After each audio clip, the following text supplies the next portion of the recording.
Good afternoon. I'm Dr. Kynard Adams. I do family practice. I've been in practice for 35 years, and we take care of patients from the age of 16 until death. My name is Dr. Kimberley Adams. I am a new grad from medical school trying to get into residency.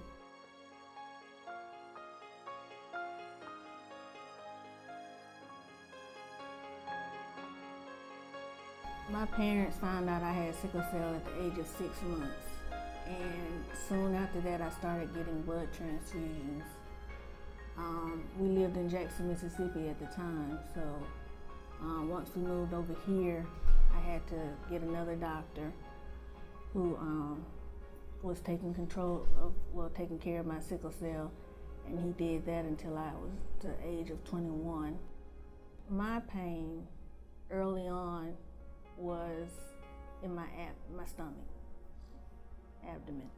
But as I grew up and got older and went through puberty, my crises and got a menstrual cycle, my crises became more often and harsher. So I was going to the emergency room about once a month. And it got to the point where I felt like every time I went to a hospital, they were treating me as a seeker, and I was in pain. I was getting chronic blood transfusions every month also. Every 4 weeks, I got 2 units taken out, then 2 units put in. So that was harsh.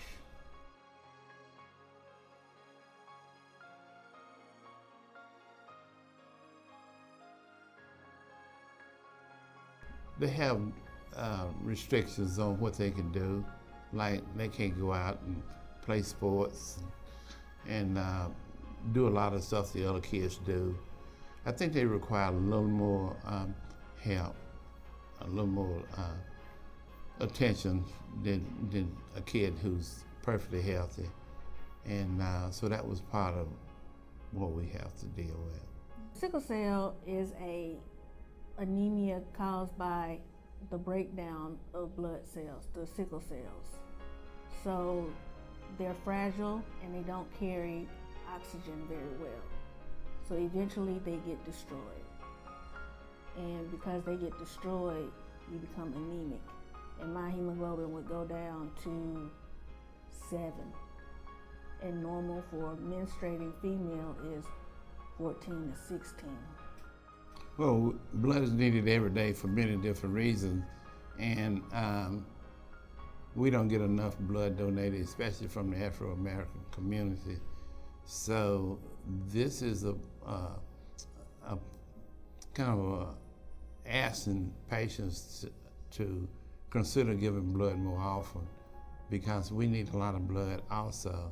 It helps many lives. Like 1 pint of blood, I think, can help as many as 8 people. And so if we can get the community to realize what a good deed it is to give blood, that would be a blessing to those patients who need it. When it comes to matching for stem cell transplant for sickle cell, the best chances come from those of the same ethnicity or background.